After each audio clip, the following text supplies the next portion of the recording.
Hello बच्चों, क्या हाल है सबके। आई होप सब बढ़िया होंगे, मज़े में होंगे और आप लोगों की अपने आने वाले एग्ज़ाम्स के लिए तैयारियां भी बहुत अच्छी चल रही होंगी।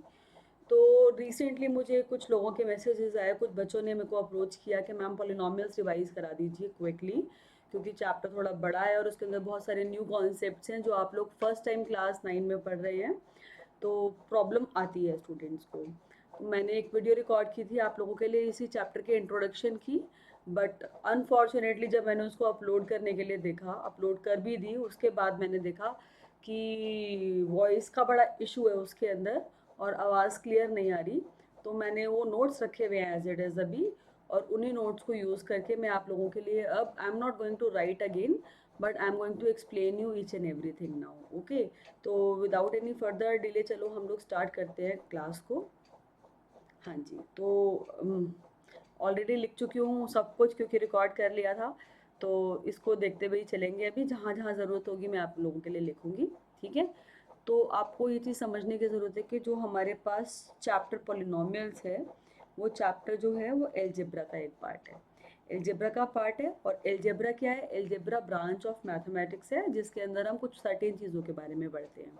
वो सर्टेन चीज़ें क्या क्या हैं उन चीज़ों को समझते हैं हम लोग। वो सर्टेन चीज़ है वेरिएबल। सबसे पहले वेरिएबल्स क्या होते हैं? यूजुअली अगर हम बच्चों से पूछते हैं ना कि वेरिएबल्स क्या होते हैं, what are variables, define them, तो बहुत सारे बच्चे ना रैंडमली ऐसे रिप्लाई कर देते हैं कि एक्स वाई जेड्स आर वेरिएबल। तो यहाँ पे मैं एक हमेशा बच्चों से पूछती हूँ, अगर एक्स वाई जेड वेरिएबल्स हैं तो अल्फ़ाबेट्स क्या हैं? So this is a wrong answer basically. X Y Z variables नहीं है। वेरिएबल्स क्या हैं? वेरिएबल अननोन क्वांटिटीज़ हैं, यानी ऐसी क्वांटिटीज़ हैं जिनके बारे में आपको पता नहीं है, जिनको आपको ढूंढना पड़ेगा। ढूंढोगे किसके बेसिस पे? कोई कंडीशंस गिवन होंगी, कोई सिचुएशन गिवन होगी, उसके बेसिस पे आप ढूंढोगे, और हो सकता है आपकी वैल्यूज उसके अकॉर्डिंग, उस सिचुएशन के अकॉर्डिंग अलग आए। ऑल राइट, तो जब आप हायर एजुकेशन में मैथ्स पढ़ते हैं तो देखते हैं कि वेरिएबल्स के आंसर्स भी अलग अलग आ जाते हैं depending upon the situation. Okay, तो वेरिएबल्स क्या है? वेरिएबल्स बेसिकली क्वांटिटीज़ हैं, वो क्वांटिटीज़ हैं जो अननोन है। अब नहीं पता, अननोन है यानी नहीं पता, नहीं पता तो हम उन लोगों को लिखें कैसे, उन क्वांटिटीज़ को रिप्रेजेंट कैसे करें?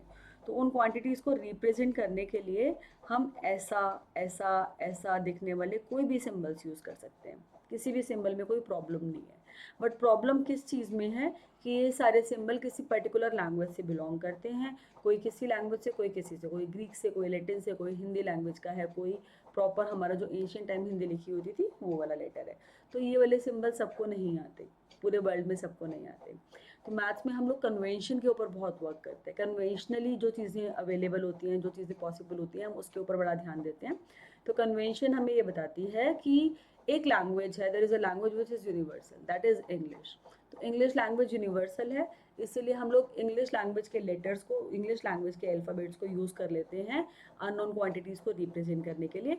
और इसलिए हम यूजुअली एक्स वाई जी ऐसे सिंबल्स यूज़ कर लेते हैं अननोन क्वांटिटीज़ को रिप्रेजेंट करने के लिए, यानी वेरिएबल्स को रिप्रेजेंट करने के लिए। तो आगे से कभी ये मत बोलना कि वेरिएबल्स एक्स वाई जेड होते हैं। एक्स वाई जेड सिम्बल्स होते हैं जिनको हम यूज़ करते हैं वेरिएबल को रिप्रेजेंट करने के लिए। आप कोई भी सिंबल यूज़ कर सकते हो, you just have to define that. Okay, after variable जो हमारे पास नेक्स्ट थिंग है वो है कॉन्स्टेंट्स। सो कॉन्स्टेंट्स क्या होते हैं मैथमेटिक्स में? कॉन्स्टेंट्स वो फिक्स्ड वैल्यूज़ होती हैं जिनके बारे में आपको पता है कि ये क्या है। फॉर एग्जाम्पल मैंने यहाँ पर एक एग्जाम्पल लिया था टू का। अगर मैं बोल रही हूँ to, no matter where you are sitting, in which corner of the world you are sitting, which language you speak, what you understand, in which school you are, it does not matter at all. The moment I say two, only this comes in your mind, this symbol that is written over there, and this is two for you. Okay, तो ये हमारे पास fixed values है। मैं इसके लिए एक example देती हूँ हमेशा अपने स्टूडेंट्स को कि आपके parents, they are the biggest constant in your life. आपके पेरेंट्स ज़िंदगी में कभी बदल नहीं सकते, नो मैटर आप कहाँ पर पहुँच गए हैं, नो मैटर आपने क्या अचीव कर लिया, नो मैटर आप कितने पीछे रह गए हैं, आपके पेरेंट्स हमेशा आपके साथ रहेंगे, उनका प्यार आपके लिए हमेशा कांस्टेंट रहेगा। ठीक है, नेक्स्ट चीज़ें होती है एल्जेब्राइक ऑपरेशंस। देखिए, एल्जेब्रा एंड अर्थमेटिक दो बहुत इंपॉर्टेंट ब्रांचेज हैं मैथमेटिक्स की, और एल्जेब्रा एंड अर्थमेटिक में जो ऑपरेशंस हम यूज़ करते हैं ना, ये वही ऑपरेशंस हैं जो ज़्यादातर आप लोगों को स्कूल लेवल पे पता होते हैं, जो आप लोगों ने स्कूल लेवल पे पढ़े होते हैं। ठीक है ना, तो ये ऑपरेशंस जो हैं एल्जेब्रिक ऑपरेशंस, धीरे धीरे आप जब आओगे सीनियर क्लासेस में, 11 12th में आओगे और हायर एजुकेशन में मैथ्स पढ़ोगे, वहाँ पे देखोगे कि इनके अलावा भी ऑपरेशंस होते हैं मैथ्स में, बट अभी हमारे पास अलजेब्रिक ऑपरेशंस जो हम लोग ज़्यादातर डील करते हैं वो ये 4 हैं, addition, subtraction, multiplication and division. ये 4 ऑपरेशंस हैं जो हम ज़्यादातर यूज़ करते हैं। इन सबको यूज़ कर कर एक चीज़ बनती है अलजेब्राइक एक्सप्रेशन। आप लोगों ने इसके ऊपर पूरा एक चैप्टर भी पढ़ा है, ठीक है ना, क्लास 7 में, क्लास 8 में, अलजेब्राइक एक्सप्रेशंस। तो algebraic expressions are those mathematical expressions in which we use algebraic things, for example variable, constant and operations. Okay, तो यहाँ पर I have written down some examples over there, जिसके अंदर क्या हो रहा है। फर्स्ट एग्जांपल अगर आप ध्यान से देखें तो यहाँ पर 4x³ y² है, फिर ऑपरेशन यूज हो गया प्लस, फिर एक और एक्सप्रेशन है 3z² अपॉन यानी डिवाइड y माइनस 27√x। तो यहाँ पर कुछ वेरिएबल्स आए, कुछ कॉन्स्टेंट्स आए, कुछ अलजेब्राइक ऑपरेशंस आए, और इन सब ने मिलकर जो चीज़ बनाई उसको हमने बोल दिया अलजेब्राइक एक्सप्रेशन। ऐसी सेकेंड एग्जाम्पल भी एक अलजेब्राइक एक्सप्रेशन है। अब हमारे पास आती है नेक्स्ट चीज़ जिसको हम बोलते हैं पॉलिनोमियल्स। यहाँ से आपको ध्यान से समझना है। देखिए पॉलिनोमियल्स के लिए मैंने यहाँ पर एक चीज़ लिखी है, पॉलिनोमियल्स। अच्छा पहले पॉलिनोमियल्स समझ लेते हैं। पॉलिनोमियल्स ऐसे अलजेब्राइक एक्सप्रेशंस होते हैं, पॉलिनोमियल्स ऐसे अलजेब्राइक एक्सप्रेशंस होते हैं in which power of the variable is a whole number. ये चीज़ ध्यान दीजिएगा, डबल हाईलाइट हो चुकी है already. Power of the variable has to be a whole number, ठीक है ना। यहाँ पर हम वेरिएबल के पावर की बात कर रहे हैं, ये चीज़ ध्यान रखिएगा। दूसरी चीज़ हम बोल रहे हैं वो होल नंबर है, ठीक है। बहुत सारे लोग इसको पॉजिटिव इंटीजर भी बोल देते हैं या नॉन नेगेटिव इंटीजर भी बोल देते हैं, बट फिर आप लोग कंफ्यूज हो गए कि जीरो कहाँ आएगा, पॉजिटिव में आएगा या नेगेटिव में आएगा, नॉन पॉजिटिव में आएगा कि नॉन नेगेटिव में आएगा, और फिर हमसे गलतियाँ हो जाती हैं। तो उस गलती को अवॉइड करने के लिए सेफेस्ट है कि अगर मैं बोलूँ the power of the variable is a whole number, okay, ताकि आप कहीं पे भी किसी भी मोमेंट पे लाइफ में कहीं कंफ्यूज ना हो, होल नंबर से आपको याद रहेगा कि होल नंबर होनी चाहिए पावर ऑफ द वेरिएबल्स। तो होल नंबर्स क्या होते हैं, 0 1 2 3 4 एंड सो ऑन, आगे काउंटिंग नंबर्स चलते रहेंगे, ठीक है। जितने नंबर है हमारे पास होल नंबर्स, उसमें से कोई भी पावर हो सकती है। अब यहाँ पर मैंने एक चीज़ हाईलाइट की है बेटा, इस चीज़ को समझिए। मैंने लिखा है पॉलिनोमियल्स इन वन वेरिएबल। ऐसा कोई रूल नहीं है कि पॉलिनोमियल में एक ही वेरिएबल होगा, आपके पास एक से ज़्यादा वेरिएबल वाले पॉलिनोमियल्स भी हो सकते हैं। ऐसे भी पॉलिनोमियल्स होते हैं जिसके अंदर 2 3 4 5 और पता नहीं कितने वेरिएबल्स होते हैं। बट हम लोग स्कूल एजुकेशन में, स्कूल लेवल पे जो पढ़ रहे हैं पॉलिनोमियल्स, यहाँ पर हमारे पास पॉलिनोमियल्स जो हैं वो सिर्फ और सिर्फ वन वेरिएबल में है, क्लास 9 एंड 10 में स्पेसिफिकली, ठीक है। यहाँ पर हम इसके बियॉन्ड नहीं जाते क्योंकि अभी हम लोग पॉलिनोमियल्स के पी पर पहुँचे हैं, we are just starting with this, okay. तो हम वन वेरिएबल की बात करते हैं। तो अब मैंने कुछ एग्जांपल्स लिखे हैं, अब ऑलरेडी आपके सामने टिक लगा हुआ है इसके अंदर, ठीक है। इन एग्जांपल्स को ध्यान से देखिएगा। मैंने यहाँ पे पॉलिनोमियल को रिप्रेजेंट करने के लिए यूज़ करा है पी, और ब्रैकेट में लिखा हुआ है एक्स। ये जो ब्रैकेट में एक्स लिखा हुआ है ये डिफाइन करते हैं वेरिएबल को, यानी यहाँ पर जो पॉलिनोमियल है उसके अंदर वेरिएबल हम कंसिडर करेंगे एक्स को, ओके। वेरिएबल रहेगा एक्स, तो हम इस तरीके से लिखते हैं। अब आप बोलोगे मैम क्यों लिख रहे हैं, ज़रूरत क्या है, तो मैं आपको हमेशा बोलती हूँ बेटा mathematics is a language of symbols. अगर आपको सिंबल्स की लैंग्वेज समझ में आने लग गई तो आप लोगों को मैथ्स बहुत आसान लगेगा। तो पॉलिनोमियल के लिए पी और उसका वेरिएबल डिफाइन करने के लिए ब्रैकेट में वो वेरिएबल जिसमें आप उसको लिख रहे हो, यहाँ पर ये एक्स है। तो मैंने यहाँ पर लिखा 2x² - 7x + 5। तो सबसे पहले हम लोग क्या कर रहे हैं, हम वेरिएबल्स को आइडेंटिफाई कर रहे हैं। तो वेरिएबल यहाँ पर ये x था, येलो वाला, और ये वाला x था जिसको मैंने येलो से हाईलाइट किया हुआ है। अभी आपके अंडरस्टैंडिंग के लिए मैं इसको रेड से अंडरलाइन कर रही हूँ। ये दोनों वेरिएबल्स थे, इनकी पावर्स फर्स्ट वाले में 2 थी, सेकेंड वाले में 1 थी। 2 and 1 नथिंग, कुछ भी नहीं लिखा हुआ पावर में, यानी 1 है ना, एक ही बार आ रहा है x। अगर 2 and 1 को मैं ध्यान से देखूँ तो दोनों के दोनों क्या हैं, होल नंबर्स हैं।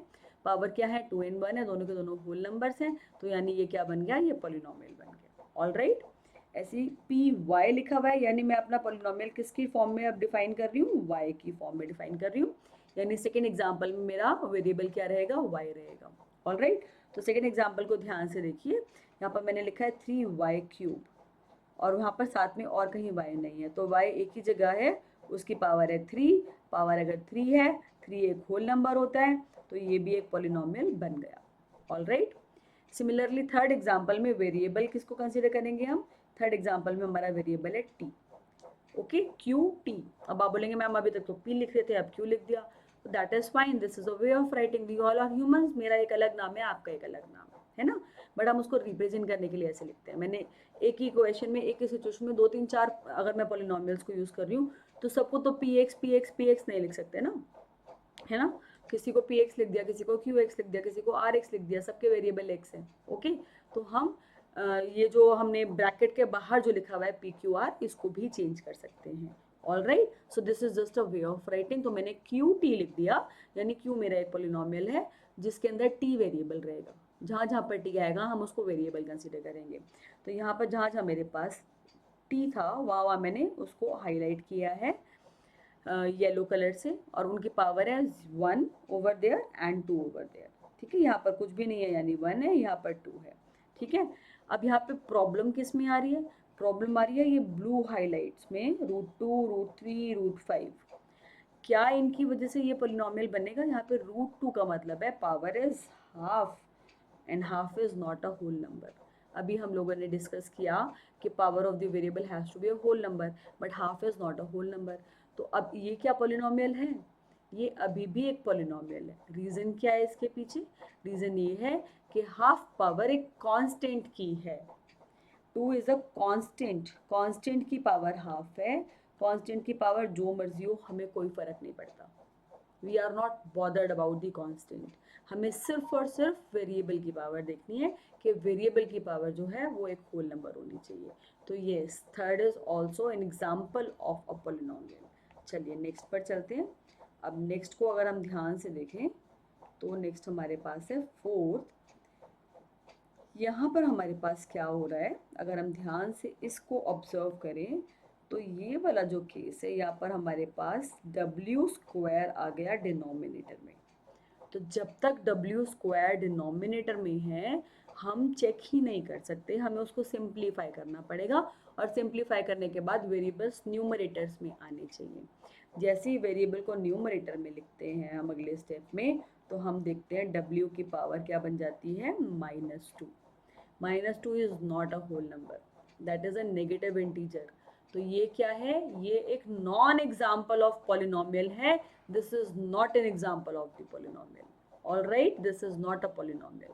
RW मैंने उसको लिखा, बट अब मैं आगे क्या लिखूंगी? RW is not a polynomial. Okay, चलिए अब आगे हमारे पास जो कॉन्सेप्ट है वो है टाइप ऑफ पॉलिनोमियल। तो टाइप्स ऑफ पॉलिनोमियल हम लोग दो चीज़ों के बेसिस पे उनको कैटेगराइज करते हैं। जो फर्स्ट थिंग है वो है on the basis of number of terms, कि किसी पोलिनोमियल में कितनी टर्म्स हैं, और दूसरा जो है वो है on the basis of degree of the polynomial. All right, कि डिग्री क्या है पोलिनोमियल की, उसके ऊपर हम डिफाइन करते हैं। तो अब नंबर ऑफ टर्म्स के बेसिस पे भी अलग अलग पोलिनोमियल्स होते हैं जिनके नाम आपको याद रखने हैं, और डिग्री के बेसिस पे भी अलग अलग पोलिनोमियल्स होते हैं जिनके नाम आपको याद रखने हैं। एक एक करके डिस्कस करते हैं। On the basis of number of terms अगर हम देखें तो नंबर ऑफ टर्म्स के बेसिस पर सबसे पहले हमारे पास आता है कि अगर 1 टर्म है, 1 का मतलब होता है मोनो, सिंगल। तो अगर एक ही टर्म है किसी पोलिनोमियल में तो ऐसे पोलिनोमियल को हम बोलते हैं monomial. A polynomial having only 1 term, a polynomial having only one term is a monomial. For example 17x cube। अब आप ये मत सोचना ma'am 17 and x cube are two terms। Term separate होती है प्लस या माइनस से। आप लोगों ने क्लास 6 में पढ़ा है, क्लास 7 में पढ़ा है, 9th में मैं एक्सपेक्ट कर रही हूँ आपको इतना आता होगा, इसलिए मैंने रिवाइज नहीं कराया। बट चलिए फिर भी टर्म्स होती है प्लस या माइनस से सेपरेट। यहाँ पर प्लस या माइनस नहीं हो रहा, 17x क्यूब में मल्टीप्लाई हो रहा है। तो 17 एंड एक्स क्यूब एक ही टर्म है। ओके, 17x क्यूब तो सिंगल टर्म है जिस भी पोलिनोमियल में, उसको हम बोलते हैं monomial. Okay, mono means single. Okay, second हमारे पास आता है अगर हमारे पास किसी पोलिनोमियल में टू अनलाइक टर्म्स हैं, टू अनलाइक, अनलाइक यानी अलग अलग दिखने वाली, अलग अलग कैटेगरीज की, अलग अलग खानदान की, अलग अलग सरनेम्स की।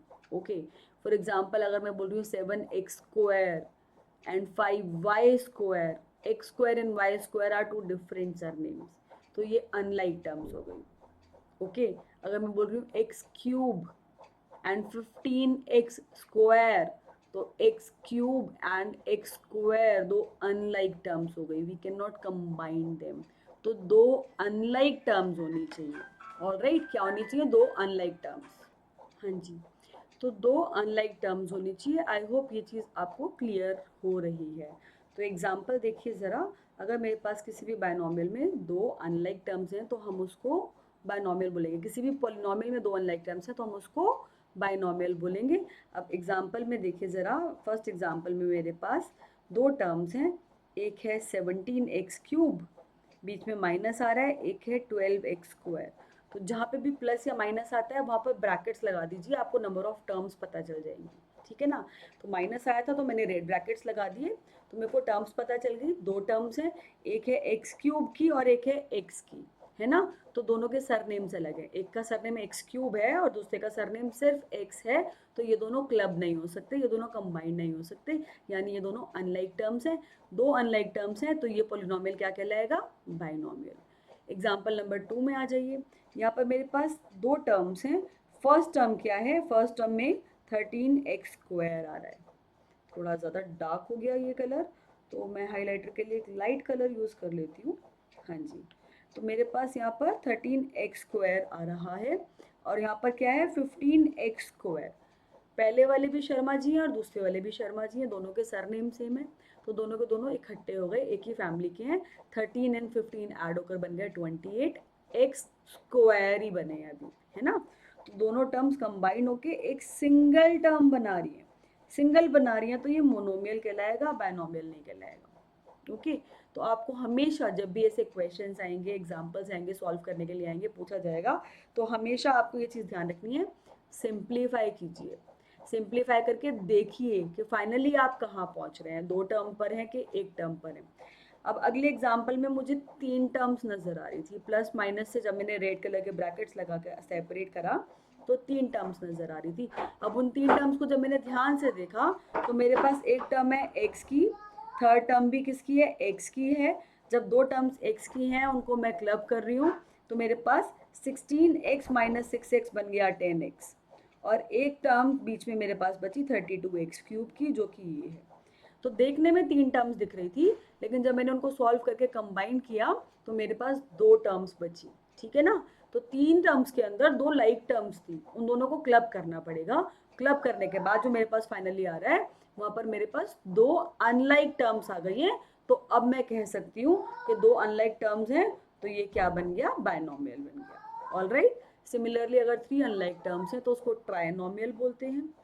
फोर अनलाइक टर्म्स है तो क्वाड्रिनोमियल्स, देन पेंटानोमियल, हेक्सानोमियल एंड सो ऑन, नाम चलते रहेंगे।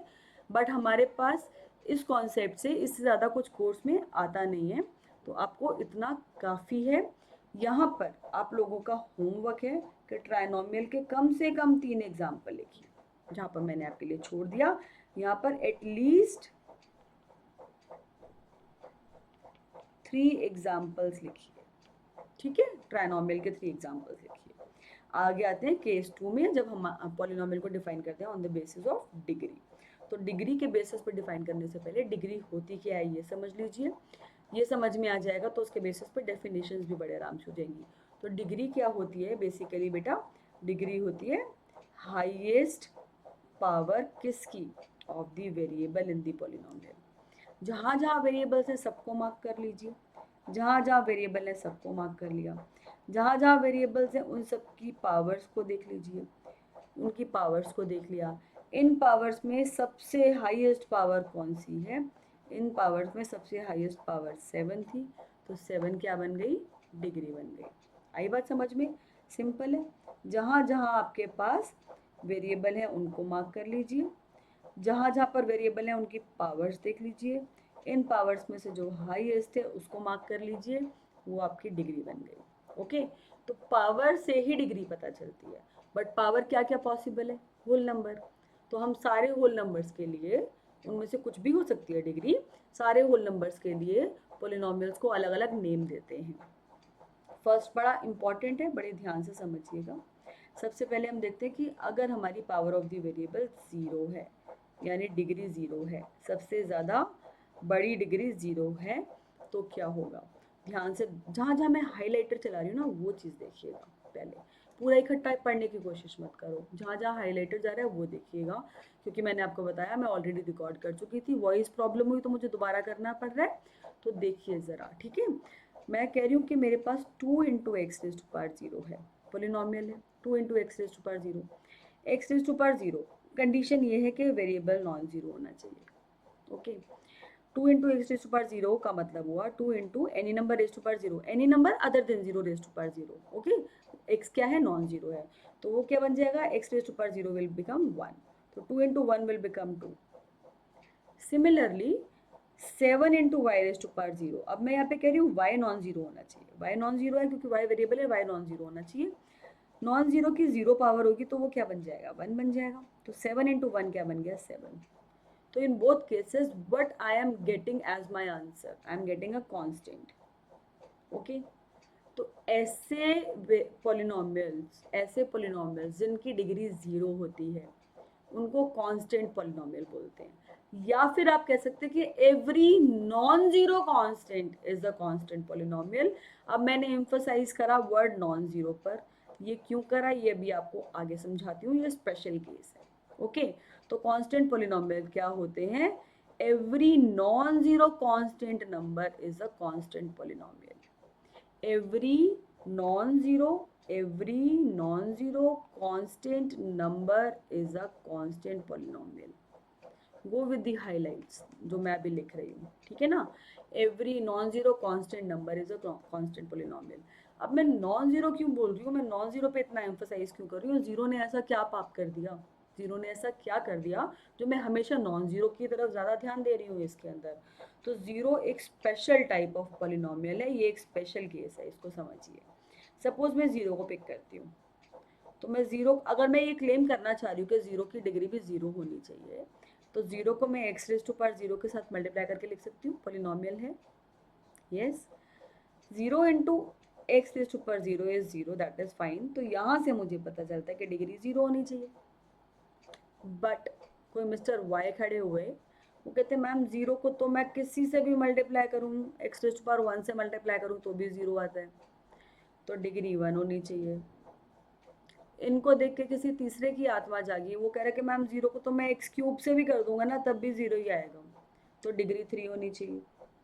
और ऐसे मेरे पास 10 करोड़ लोग आ गए जिन्होंने एक्स के साथ कोई सी भी पावर लगा दी, सबकी पावर अलग है, किसी ने 9, किसी ने 15, किसी ने 10 लाख, किसी ने 14,000, किसी ने कुछ, ठीक है, और उसको जीरो से मल्टीप्लाई कर दिया और जीरो ही आ रहा है, तो हर एक बंदा अपनी अपनी डिग्रीज क्लेम कर रहा है अलग अलग जीरो के लिए।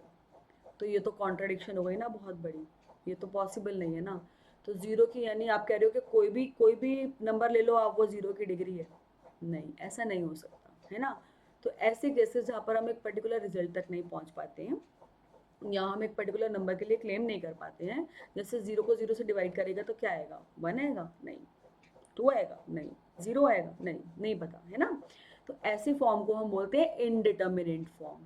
तो जीरो जो है उसकी डिग्री हम डिटरमाइन नहीं कर सकते, we can not determine what is the degree of the number zero. तो the number zero, go with the highlight, the number 0 is called a zero polynomial, ZERO polynomial, and degree of a zero polynomial is not defined। जो कुछ भी screen पर इस वक्त दिख रहा है, this is the most important thing from the concept of degree. Okay, ये चीज ध्यान रखना, the number zero is not a constant polynomial, this is a zero polynomial. Constant polynomial is every constant number other than zero. Okay, clear है ये चीज। और constant polynomial की degree zero होती है और जीरो पोलिनोमियल की डिग्री नॉट डिफाइन होती है। ओके, चलिए moving to the next thing. Zero के बाद हमारे पास डिग्री पॉसिबल है 1, जीरो के बाद हमारे पास डिग्री पॉसिबल है 1। तो अगर किसी की डिग्री 1 होती है तो वो ऐसा दिखता है, 2 into X raise to power 1 plus 3, एक एग्जाम्पल है, ऐसा दिखता है। जिसकी डिग्री 1 होती है उसका नाम होता है लीनियर। याद रखने का तरीका बताती हूँ, 1 looks like a line, this 1 is looking like a line, 1 is looking like a line, so line linear। Okay, और मज़े की बात यह है जब आप किसी लीनियर पोलिनोमियल को ग्राफिकली रिप्रेजेंट करने की कोशिश करोगे क्लास 10 में जाकर, तो आप देखोगे कि वो एक लाइन ही रिप्रेजेंट करता है। ओके, इतना कनेक्टेड है, इतना सब कुछ बिल्कुल सिंपल है, ठीक है। तो लीनियर की जो स्टैंडर्ड फॉर्म होती है, लीनियर पोलिनोमियल कैसा दिखता है, ऐसा दिखता है जी, ax प्लस बी दिखता है। यहाँ पर x की पावर 1 दिख रही है, इसके बाद कोई पावर नहीं है। a और b कोई भी कांस्टेंट नंबर्स होंगे, कोई भी रियल नंबर्स होंगे, but a has to be non zero. a zero नहीं हो सकता, क्योंकि अगर a ज़ीरो हो गया तो 0 into X raise to power 1 will become 0। तो ये टर्म गायब हो जाएगी जिसको मैंने अभी येलो हाईलाइट किया। तो बचा खाली b। b तो कांस्टेंट है, तो वो कांस्टेंट पॉलिनोमियल होना चाहिए, बट हम तो लीनियर पॉलिनोमियल पढ़ रहे हैं। तो a नॉन ज़ीरो होना चाहिए, ये कंडीशन है। और स्टैंडर्ड फॉर्म का मतलब होता है कि स्टैंडर्ड तरीके से लिखा हो, यानी सबसे पहले सबसे बड़ी टर्म, यानी सबसे ज़्यादा पावर वाली टर्म, उसके बाद उससे छोटी, फिर उससे छोटी। ओके, इस तरीके से लिखा होना चाहिए। तो फ्यू एग्जांपल्स, 17x, यहाँ पर b वाली टर्म नहीं दिख रही, दैट इज फाइन, b तो जीरो हो सकता है, हमें b से मतलब नहीं है, हमें a से मतलब है। 2 minus 5x, this is also linear polynomial, standard form में नहीं लिखा हुआ, तो इसको अगर मैं स्टैंडर्ड फॉर्म में लिखूंगी तो ये दिखेगा -5y plus 2। Okay, this will be the standard form. Sorry, -5y है, तो -5y plus 2, this is the standard form. Okay, 13 third example है 15t। यहाँ पे भी हमारे पास b वाली टर्म नहीं है, दैट इज फाइन। अगर आपको b वाली टर्म लिखने का मन नहीं कर रहा है तो उसको +0 लिख दो या -0 लिख दो, क्या फ़र्क पड़ता है, जीरो का कोई साइन नहीं है ना। तो ये अब स्टैंडर्ड फॉर्म में आ गए फर्स्ट एंड थर्ड एग्जाम्पल भी। So this is linear. Next is degree 2। Degree 2 को ध्यान से समझते हैं। डिग्री 2 अगर है किसी पोलिनोमियल में तो उसका नाम होता है क्वाड्रेटिक। क्वाड जो है वो 2 से आता है। Okay, quad is 2। ओके, तो क्वाड्रेटिक कुछ ऐसा दिखेगा कि आपको सबसे बड़ी पावर 2 ही नजर आएगी, उससे छोटी दिख सकती है कोई, उससे बड़ा नहीं दिखेगा। तो 1 भी है और खाली एक कांस्टेंट भी है। स्टैंडर्ड फॉर्म ऑफ क्वाड्रेटिक क्या होती है, ax square plus bx plus c। Okay, यानी स्क्वायर वाली टर्म होगी, एक्स वाली टर्म होगी, कांस्टेंट टर्म होगी। अब एक्स और कांस्टेंट टर्म गायब भी हो सकते हैं, क्योंकि ए नॉन जीरो चाहिए हमें बी और सी के लिए, हम कोई कमेंट ही नहीं कर रहे। ए नॉन जीरो होना चाहिए, हाईएस्ट पावर का कोएफिशिएंट नॉन जीरो होना चाहिए। ठीक है, तो यहाँ पर मेरे पास सेकेंड एग्जाम्पल में अगर आप ध्यान से देखोगे तो बी वाली टर्म मिसिंग है, बी टर्म मिसिंग है, यहाँ पर बी नहीं है, बी ज़ीरो है। और थर्ड एग्जाम्पल में सी वाली टर्म मिसिंग है, सी नहीं है, वो ज़ीरो है। तो बी ज़ीरो हो चाहे सी ज़ीरो हो, हमें कोई फ़र्क नहीं पड़ता, ए ज़ीरो नहीं होना चाहिए। ठीक है, ओके। चलिए, क्वाड्रेटिक क्या रिप्रेजेंट करेगी ग्राफिकली, यही दिमाग में आ रहा होगा, पढ़ेंगे 10th क्लास में ध्यान से, वरना पोलिनोमियल्स की 10th की वीडियो देख लीजिएगा। क्वाड्रेटिक रिप्रेजेंट करती है यू शेप्ड कर्व। अब वो यू शेप्ड कर्व कब क्या कैसे होता है वो हम 10th में सिखाएंगे आपको। नेक्स्ट है हमारी आज की वीडियो का लास्ट टॉपिक। ठीक है, यहाँ पर हमारी वीडियो जो है टर्मिनेट हो जाएगी, नेक्स्ट क्लास से हम लोग कॉन्सेप्ट पढ़ेंगे। ठीक है, नेक्स्ट है डिग्री 3। डिग्रीज इसके आगे भी होती हैं लेकिन हमारे कोर्स में यहीं तक है, तो हम यहीं तक पढ़ रहे हैं। ठीक है, नेक्स्ट इज डिग्री 3। जब डिग्री 3 होती है तो उसको हम बोलते हैं क्यूबिक पोलिनोमियल। 3 मतलब क्यूब, तो क्यूबिक पोलिनोमियल। ओके, एग्जाम्पल है 2x cube -7x plus 5x square -3। अब यहाँ पर आप बोलेंगे कि मैम एक्स की टर्म पहले आ गई, एक्स स्क्वायर की टर्म बाद में चली गई, हो सकता है, कोई प्रॉब्लम नहीं है। मैंने ये तो नहीं कहीं कहा ना कि एग्जाम्पल नंबर 1 मैंने स्टैंडर्ड फॉर्म में लिखा है, मैंने सिर्फ लिख दिया है ना। तो स्टैंडर्ड फॉर्म में लिखोगे तो फिर उसको आगे आना पड़ेगा एक्स स्क्वायर वाली टर्म को। स्टैंडर्ड फॉर्म होती है a x cube plus b x square plus c x plus d. A b C D कोई भी रियल नंबर हो सकते हैं, बट ये जो ए है it has to be non zero, A zero नहीं हो सकता, ये चीज़ ध्यान रखिएगा, ए नॉन ज़ीरो होगा। बी सी डी कोई भी ज़ीरो हो सकते हैं। ये आपका आज का दूसरा होमवर्क है। यहाँ पर आपको क्या करना है, क्यूबिक के 3 एग्जाम्पल्स लिखने हैं, क्यूबिक के 3 एग्जाम्पल्स लिखने हैं। इसके अलावा यहाँ तक हम लोगों ने सिर्फ बेसिक पढ़ा आज का, ताकि नेक्स्ट क्लास में जब मैं आपको पॉलिनोमियल्स पढ़ाऊँ, अगर मैं आपको कोई भी चीज़ बोलूँ कि हम क्वाड्रेटिक पॉलिनोमियल की बात कर रहे हैं, या हम बाइनोमियल ऑफ डिग्री 10 की बात कर रहे हैं, या हम मोनोमियल ऑफ डिग्री 50 की बात कर रहे हैं, या फिर हम एक क्यूबिक मोनोमियल की बात कर रहे हैं, तो आपको इन सारे वर्ड्स का मतलब समझ में आए कि हम क्या बोल रहे हैं। ठीक है, अब आप लोगों को इसके अलावा एक और छोटा सा होमवर्क करना है। फर्स्ट एक्सरसाइज के क्वेश्चंस तो करेंगे ही करेंगे आप, वो तो आपको सारे के सारे क्वेश्चंस करने ही हैं, आज के कॉन्सेप्ट में क्लियर हो गए। आपको फर्स्ट एक्सरसाइज से पहले तक का एनसीईआरटी में जो कुछ भी लिखा है word to word line to line read करना है, जो भी आपको उसके अंदर इंपॉर्टेंट चीज़ें दिखाई दे रही हैं उनको अंडरलाइन करना है। अगर कोई भी चीज़ ऐसी है जो आपको लगता है इस वीडियो में कवर नहीं हुई, स्किप हो गई या कवर हुई है फिर भी आपको समझ नहीं आई, आपका डाउट है, तो आप उसको मुझसे पूछेंगे ज़रूर। चाहे आप कमेंट करके पूछें, चाहे आप टेलीग्राम चैनल के थ्रू पूछें। टेलीग्राम चैनल का लिंक जो है वो मेरे डिस्क्रिप्शन में, चैनल के डिस्क्रिप्शन में है। बहुत बच्चों ने ज्वाइन किया हुआ है, आप भी ज्वाइन कर लीजिए।